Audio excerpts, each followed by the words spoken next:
Good evening and welcome to Matchday Live here on LUTV. Norwich City are the visitors. The second home game in just the space of a few days, and Leeds looking to go back to the top of the Sky Bet Championship table. 7:45 kickoff, and this match is available outside the UK and Ireland.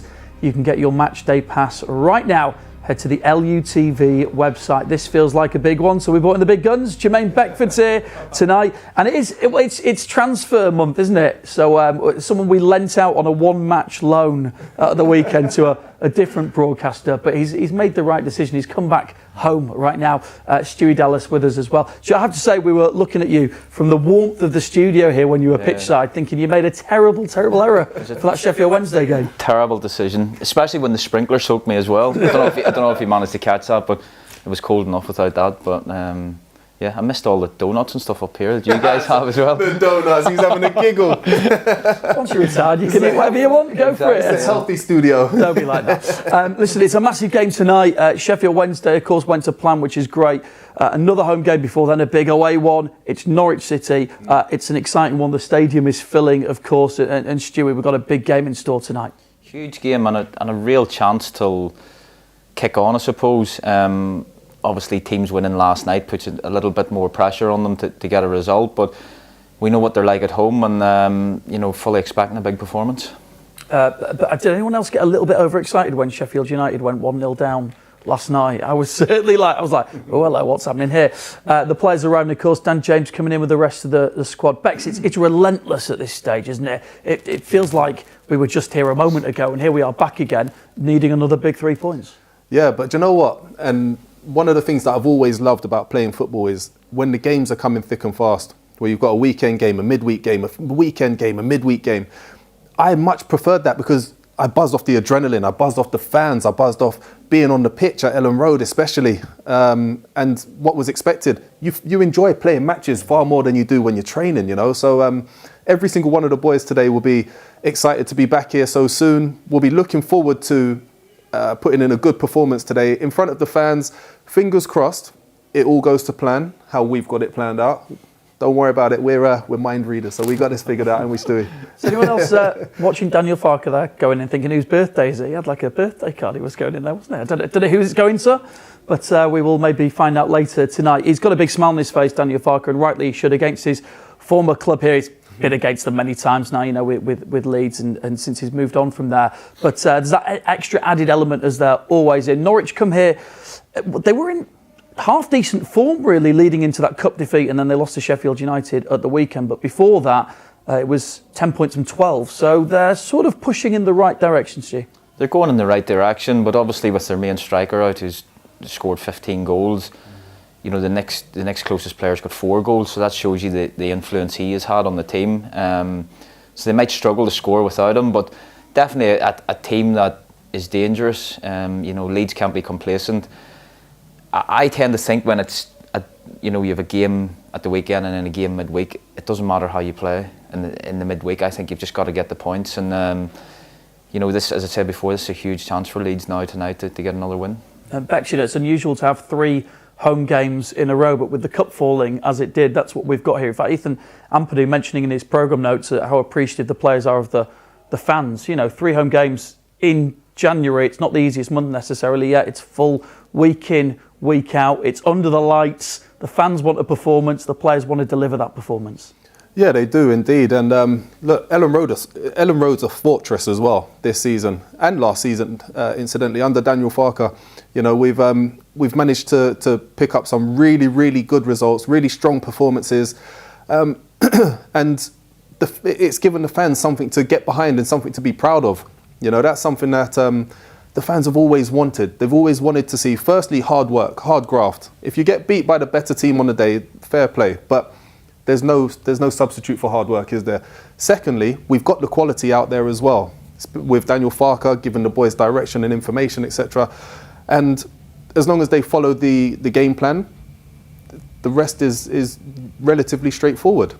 We saw the players warming up there. We particularly focusing on Manor Solomon, who's probably the biggest team news tonight, along with Brendan Aronson, because both of those Daniel Farker said they weren't 100% sure about. The team is unchanged from that team that beat Sheffield Wednesday 3-0 at the weekend, which means that Manor Solomon does start, and Brendan Aronson in that familiar number 10 role as well. How much of a boost there, Stu, is it to have those two players ready to go for tonight? Yeah, it's massive, especially obviously Solomon. I think he's been one of the bright sparks in recent weeks. Obviously there was talk of him having a little bit of a niggle or an injury, so I'm a bit surprised actually to see him starting, because we know with his injury record obviously, and we know the demands of going Saturday, Sunday and Tuesday or Wednesday, so I thought maybe he'd have brought Ramazani in, but obviously he's fit and available, so you know, a huge boost for them. Yeah, it's the same 11 there, Bex. I think there was a bit of speculation, might there be fresh legs coming in, managing minutes, but you know, Daniel Farke, one thing he has done this season for sure we've seen is that, you know, he's managed the squad really, really well. Did you think maybe there might be some changes tonight, or the same 11? I genuinely thought there would be changes, similar to what Stu was saying there. I thought Ramazani was going to get a little bit of a break, mainly because of the possibility of him having a little bit of a strain, but he seems to be okay. Solomon, you know, look, Daniel Farke wouldn't risk him if he wasn't anywhere near 100% fit. So I think obviously with the game being on Monday, the Burnley game gives him an extra couple of days as well after this game, so potentially that is a factor in it as well. But it's the injury record that you touched on before as well. That's something that has to have played a part in his thought process, I would have thought. Yeah. Just one more thing on that team news. You mentioned Ramazani there in terms of potentially coming in for Mano Solomon. He obviously came on, scored, got the assist, a really good cameo. A really good celebration with the flip as well, and we'll see that in a moment. How do you manage a player whose probably expectations are, I want to start a game? He's chomping at the bit, and he's doing everything he can do to play as well. The unfortunate thing for him at the moment is the players that are in front of him are performing. If they weren't performing, then he'll be a shoehorn in. No stress, no problems, no worries at all.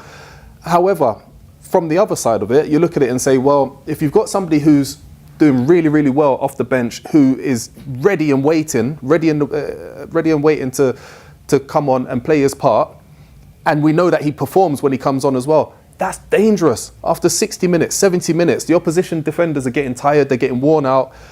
You bring these players on, oh my goodness me, the fullbacks would be dreading it. So Daniel Farke will be looking at that thinking, do you know what? Keep doing what you're doing, keep putting pressure on the boys in front of you, because that's making them have to perform. And when you come on, you perform, it's a win-win.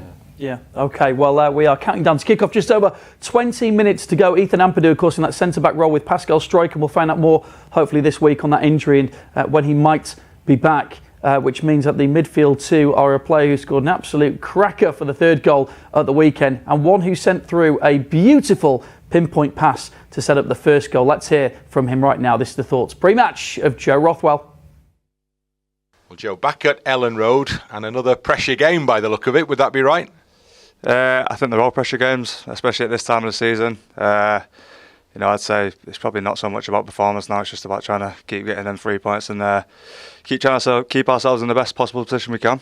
Form here has been really good. The aim will be tonight to keep that going, I guess. Absolutely, yeah. Obviously, our home form this year has been really good. So, another chance for us tonight to go and put on another show and, like I say, hopefully get another vital 3 points. When people look at the Norwich squad, it looks a bit depleted, but that doesn't mean that this is going to be an easy evening, does it?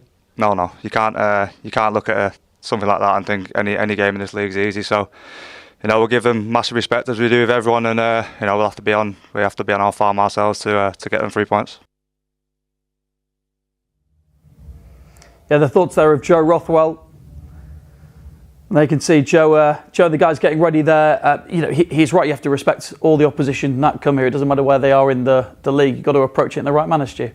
Absolutely, and I think that's the thing about the Championship. It's like if you're not on your game, you can get punished by anybody. We've seen it so many times here, especially with the expectation that's on these players. It's huge, and they're dealing with it so well to be able to go and perform and keep winning, keep getting results.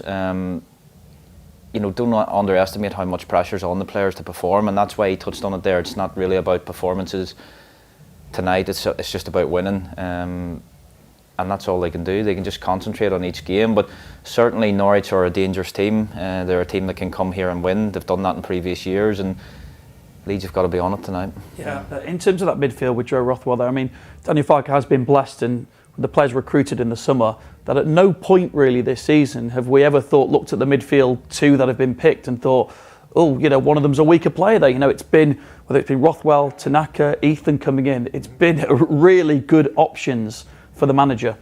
Yeah, we were talking off air there.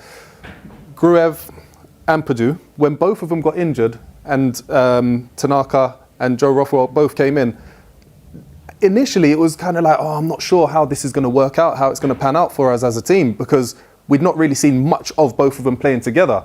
However, after the first 15 minutes of the two of them playing beside each other and then onwards, you were reassured. You didn't have to worry. You weren't panicked at all. You know, the recruitment, as you touched on in the summer, was fantastic, and that in itself gave a little bit more relief to Daniel Farker, to Ethan Ampadu, to Gruev as well, not to rush their recovery because the team's in good hands. At the weekend, of course, 3-0 win against Sheffield Wednesday. Let's take a look at those goals as well, because it was a team, Stuart, that not many have done it. They came and they tried to play a bit of football against us. They tried to be expansive, try to get forward into the final third of the pitch. We've seen so many teams that have sat much lower down the pitch than that. But it was a pretty good performance, wasn't it? Yeah, I was impressed with Sheffield Wednesday in a way that they just didn't sit in the way we've seen teams. You know, I think back to Plymouth and Derby, teams like that have come and just sat in and been really poor. Sheffield Wednesday come and had a go. They lacked a little bit of quality when it went to the final third, but you know, Leeds were clinical at the right times. It wasn't.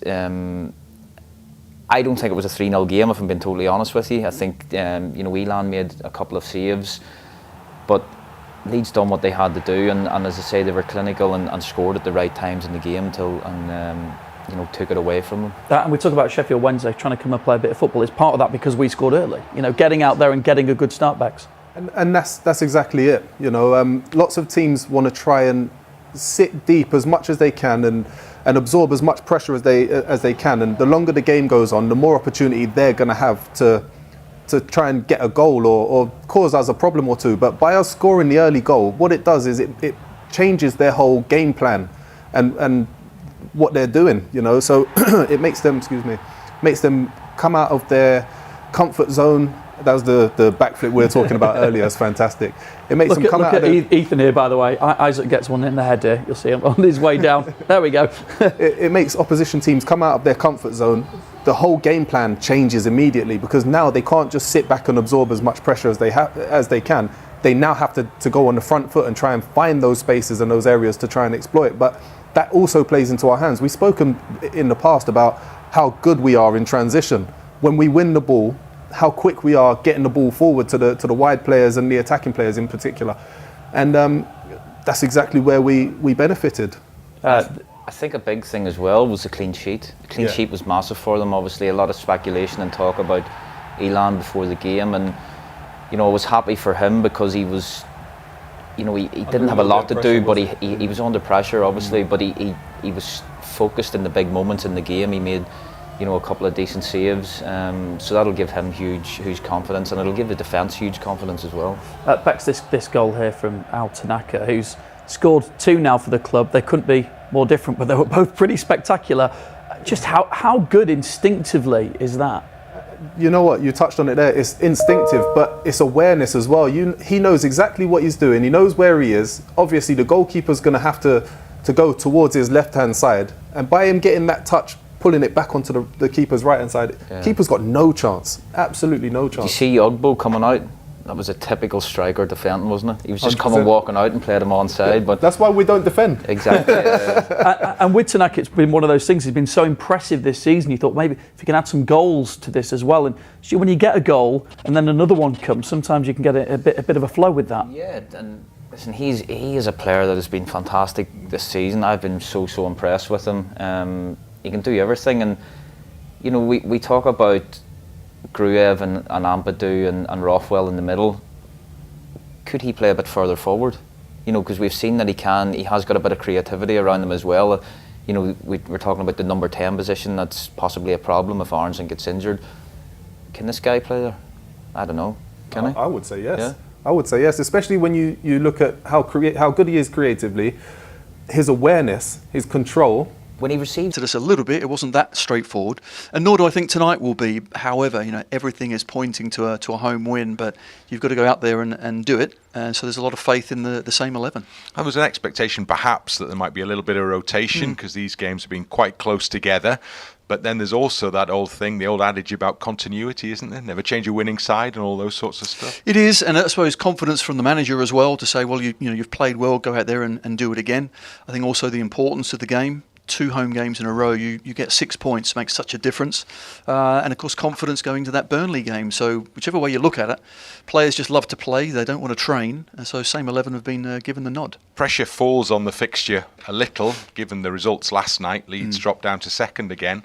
Does that impact anyway in the sort of mental approach to it? It impacts you, me and all the fans because we keep looking at those, but for players this is about concentration, it's about the next opponent, and that's Norwich, and it's really important that we give them plenty of respect, but then go out there and start really quickly, whether it's Norwich or Real Madrid or whoever it is, go out there and play the best that you can. If we do that, we'll be absolutely fine, but if we falter and get below that level, there could be a problem. It's all about maintaining the levels and a good start to the game.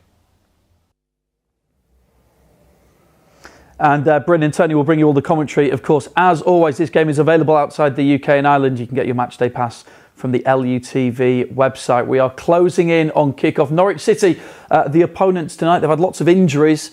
They're actually, as we touched on at the start with, on a nice sort of roll of form. 3 wins and a draw out of 4, and then they hit that cup match against Brighton. They lost in that. Perhaps they weren't necessarily expected to win that. And then Sheffield United at the weekend, where by all accounts they didn't put in a great performance against a team like us who are right there at the top of the Championship, Stu. Yeah, it's 2 games they probably didn't want back-to-back in Sheffield United and Leeds, but that's the Championship. And as you mentioned, they've been on a decent run. They score goals. Obviously, their main striker's out tonight. But I think they're 3rd highest goal scorers in the league. But what they do, they concede as well. They're 17th or 18th for goals conceded. So I don't know how they'll set up tonight. I think they might be a wee bit defensive, and like most teams are when they come here. But as the guys mentioned in commentary there, Leeds cannot be complacent. They've got to be switched on, and hopefully a bright start. If you're watching the game at the weekend between Leeds and Sheffield Wednesday come and they do have a go. They end up losing 3-0. What does that necessarily suggest? It tells you about how you go and approach Leeds. It's a tricky one because we want teams to come here and play some football, don't we? But actually you can understand why quite a lot of teams come here and say, let's not try and do that. Let's get to 70, 75 minutes and see where we're at if we're still in the game. Yeah, yes. But they will also look at the opposition. They'll tweak the formation and the strategy accordingly to the opposition they're coming up against. And they'll look at the way we play football compared to how they play as well. And they're used to dominating possession. They're used to playing neat and tidy-ish type of football. But, like I mentioned briefly before, because we're so aggressive when we turn the ball over, when we win the ball back, I don't think they're going to want to commit too many players too far forwards. They're going to want to try and keep it relatively safe at the back and hope that the front 3, 4, 5 players can make something happen, be a little bit more creative than they usually are. And but I don't know if they're going to try and play toe-to-toe with us. If they do come and have a go, they'll get chances, because I think Leeds can at times be a bit vulnerable, but it'll leave them exposed at the back. And at times they're going to have to ride their luck. When you come here to Elland Road, you have to ride your luck, because Leeds they're going to have chances. It is what it is. But if they do come and go toe-to-toe, we're in for a good game. But I'm not sure what they'll do. That's why I'm not a manager. Do you know what I mean? Let's take a look at the last time Norwich were here at Elland Road. Now, obviously, this is slightly bittersweet because we absolutely battered them. But then what happened in Wembley, we'll leave. But in terms of this game, it was quite a night here at Elland Road, wasn't it? And Ilya Gruev there getting his first goal for the club with that free kick right behind us here in the south stand. It was some night. Yeah, it was electric, and Leeds played with an intensity and a desire that night. Obviously, they fed off the crowd, the energy. So if they can do that tonight, Leeds can blow teams away when they want, when they're bang on it. Fantastic night that was, and when the crowd's behind you under the lights here, you feel unbeatable at times. You feel unplayable. So hopefully we can get more of that tonight. And it was one of those games we've talked about here at Elland Road, because of how some of the teams have approached it, it's felt like maybe there's been a little bit less jeopardy in some of the games. But this night here, it felt like everything was on the line in a game like that. At the end of the season, you know it's all or nothing, don't you? Yeah, and I think that's where you tend to see the best of us, when we're up against it, when we're feeling a little bit, I don't know, I wouldn't say threatened by it, but knowing there's a lot on the line. You know, that every single one of the players pulled it out of the bag, you know, and the performance was phenomenal. The amount of goals we scored in that game were excellent, and I'm hoping for a performance not that dissimilar to that one today. This doesn't have any bearing for any of the... I mean, it's good memories for some of the Leeds players that are still involved now and will be involved tonight. For the Norwich players that were there, it doesn't have any real bearing, does it? I mean, other than... Do you remember when you've been there the season before and you've got a bit of a tanking? Yeah. You do? Yeah, you do. Yeah, you do. Yeah, you can do. Obviously, if you've been pumped 4 or 5, like 4 or 5, a couple of games in a row, obviously you're not looking forward to going to Elland Road. Especially when you know the record that we've had in recent times as well. Yeah, but there's been a turnover of players there as well, so they'll come here and they'll fully expect to put in a performance. They do have some danger players. We know that Borja Sainz is out. He's serving this 6-match ban for spitting. He's in the middle of that at the moment. He is their top scorer. He's the league's top scorer as well. So that takes a big chunk of their armoury out of the team tonight. Josh Sargent's on the bench, but we know that Onel Hernandez and the games. I mean, all the games last season against Norwich were absolutely mad. You know, end to end and fantastic to watch. But Hernandez in particular is a player that causes problems, and that is tricky. Yeah, he's a huge problem on his day, if we allow him to dictate the game and play with a freedom, well then he'll cause you problems. So it's important we get close to him and get tight to him and not allow him to do that.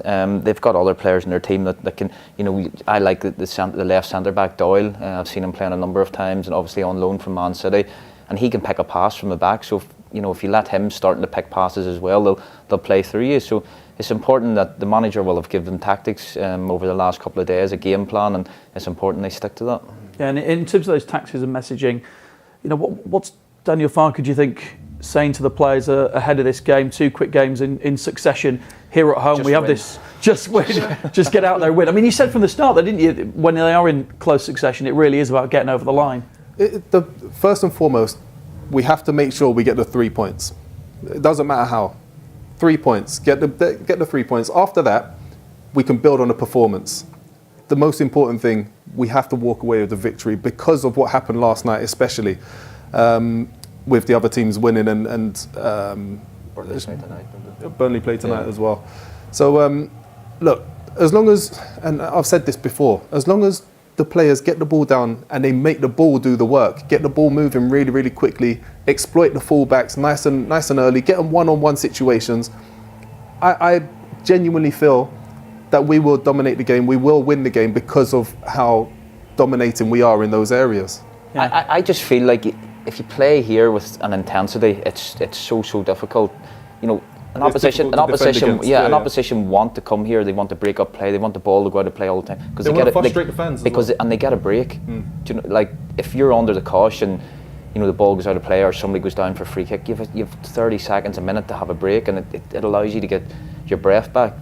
Leeds have just got to kill them from start to finish. The ball goes out of play, back in, and keep the they'll get a result. Yeah. It's 10 unbeaten now for the club, which is some run to go on. At any level in any league. Do players keep tabs on that kind of thing? They kind of. I mean, you're only concerned about your next game, but you don't really talk about it. But it's almost everybody knows it. There's just a different feeling. The confidence levels are sky high. Yeah. The belief in each other is there as well, isn't it? It's almost like when you're winning so many games, you don't look and go, oh, we're unbeaten in 10. You just feel that you have momentum invincible. And you feel invincible. It's the same when you've lost 2-3 games. You're scratching your head at times, thinking when confidence is low, where's the next win coming from? When you're on a good run, it's like I can't see us getting beat. So the mentality of the players is huge, and to be able to deal with the pressure and the expectation to get this club back to the Premier League is incredible. Yeah, well, anyone who comes to Elland Road will know that when the music starts, the player arrival music starts, that's when you start to feel the hairs on the back of your neck. That's what's happening outside just at the moment. The stadium is raring to go. The floodlights are on. It's always fantastic under the lights, of course, here at Elland Road. Guys, how is this game going to pan out? Give us a scoreline. What we're going to be seeing Beck's tonight? is going first. I went first for Harrogate, and it was nowhere near. It didn't work out well, did it? Right. I fancy us to do really well today. I can see a couple of boys getting a couple of goals each. I'm going to say 4-1 to us. I'm going 2-0. 2-0 Leeds. Clean sheet again. Somebody to come off the bench and kill the game later on. Okay, let's see and let's hope so. We're seeing the young'uns there in the hats and the scarves, maybe the same up on the gantry. It's a cold one. Your commentary team tonight for Leeds against Norwich are Bryn Law and Tony DeRigo.